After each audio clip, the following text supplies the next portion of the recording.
आज का आजाद सिपाही अखबार आपने पढ़ा क्या?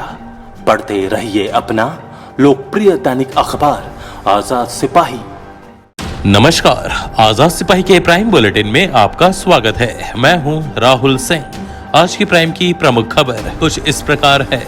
हेमंत के 6 महीने पर भाजपा का हमला और झामुमो का पलटवार। दीपक प्रकाश ने कहा कि 6 महीने में आधा किलोमीटर सड़क तक नहीं बनी। सुप्रियो का जवाब, 5 साल लूटा, अब जेल जाने को तैयार रहे भाजपा नेता।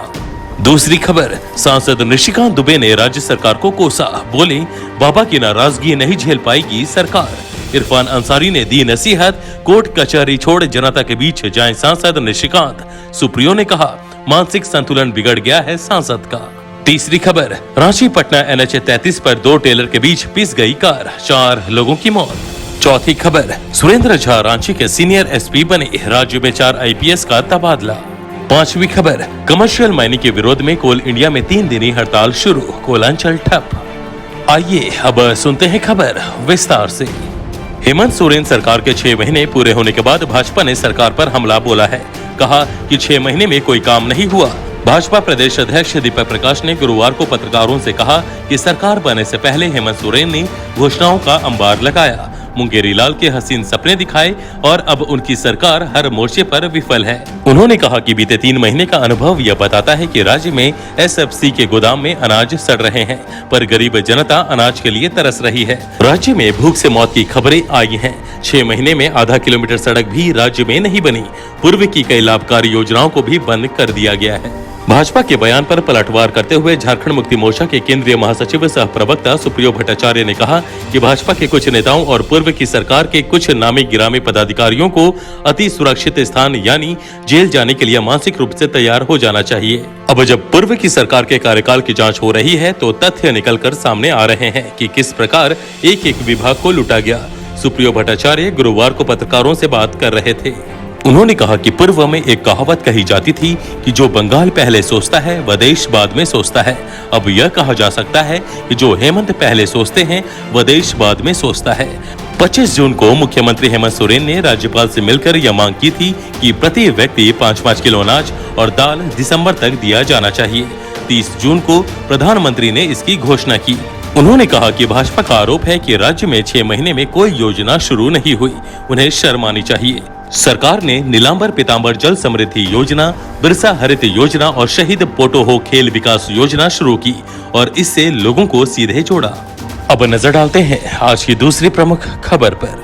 गोड्डा से भाजपा सांसद निशिकांत दुबे ने राज्य सरकार को कोसते हुए कहा कि श्रावणी मेला लगाने से इनकार करने वाली सरकार बहुत जल्द गिर जाएगी या बाबा की नाराजगी नहीं झेल पाएगी। झारखंड हाईकोर्ट में लंबित मामले पर फैसला आने से पहले बाबाधाम में श्रावणी मेला पर अपना फैसला देकर मुख्यमंत्री हेमंत सोरेन ने कोर्ट की अवमानना की है। शुक्रवार को हमारे वकील कोर्ट में यह मुद्दा उठाएंगे। सांसद निशिकांत दुबे ने गुरुवार को नई दिल्ली से दुमका पहुंचने पर यह बातें कही। कांग्रेस विधायक डॉक्टर इरफान अंसारी ने सांसद निशिकांत दुबे को नसीहत दी है। उन्होंने कहा कि निशिकांत जी केस मुकदमा और PIL करना छोड़ें और जनता के बीच जाएं। अखबारी सांसद होने के बजाय क्षेत्र में जाएं। जनता के बीच जाकर आमने सामने होकर उनकी समस्याओं को सुने। जनता ने उन्हें सांसद चुना है कि वह सुख दुख में काम आएंगे, लेकिन वह घर में छुपे हैं। इरफान अंसारी गुरुवार को एक स्थानीय कार्यक्रम में बोल रहे थे।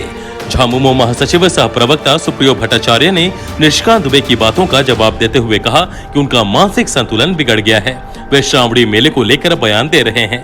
हरिद्वार में भी मेले पर रोक है, वहां तो उनकी सरकार है, वहां के संबंध में वे कुछ क्यों नहीं कहते।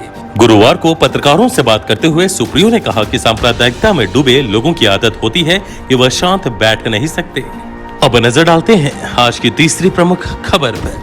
बिहार और झारखंड को जोड़ने वाले राष्ट्रीय राजमार्ग पर गुरुवार को भीषण सड़क हादसा हुआ। इसमें 2 टेलर के बीच एक कार पिस गई। इनमें 4 लोगों की घटनास्थल पर ही मौत हो गई। सूचना मिलने पर पुलिस घटनास्थल पर पहुंची और राहत एवं बचाव कार्य शुरू किया। दुर्घटना रामगढ़ थाना क्षेत्र में हुआ।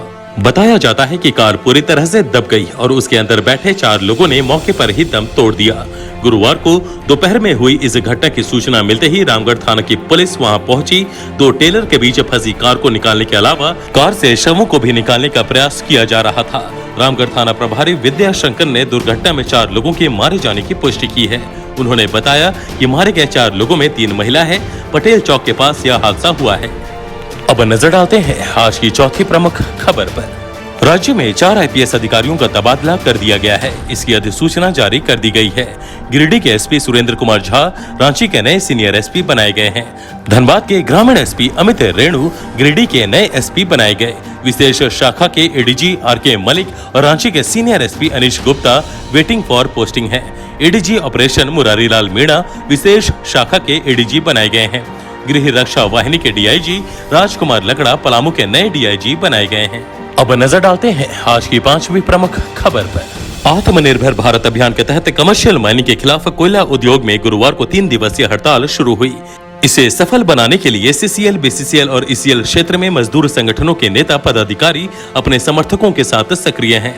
इसमें आउटसोर्सिंग कंपनी के कर्मचारी भी शामिल हैं। पूरे कोयलांचल में हड़ताल के कारण कोयले का उत्पादन और डिस्पैच प्रभावित है। ट्रांसपोर्टिंग भी बंद है। एक तरह से पूरे कोयलांचल में चक्का जाम की स्थिति है। 2 से 4 जुलाई तक 3 दिवसीय हड़ताल का गुरुवार को पहला दिन था। इसमें बीएमएस, इंटक, एचएमएस, सिंटू, एटक सहित कई अन्य संगठन शामिल हैं। इधर हड़ताल की स्थिति को लेकर कोल इंडिया प्रबंधन लगातार अधिकारियों के साथ बैठक कर स्थिति का जायजा ले रहा है। कोल इंडिया एवं कोयला मंत्रालय तक रिपोर्ट भेजी जा रही है। आज के आजाद सिपाही के प्राइम बुलेटिन में बस इतना ही। देश विदेश की तमाम बड़ी खबरों के लिए आप पढ़ते रहिए अपना लोकप्रिय दैनिक अखबार आजाद सिपाही। और हाँ, आप हमारे इस YouTube चैनल को सब्सक्राइब करना ना भूलें। जुड़े रहिए आजाद सिपाही के साथ। धन्यवाद।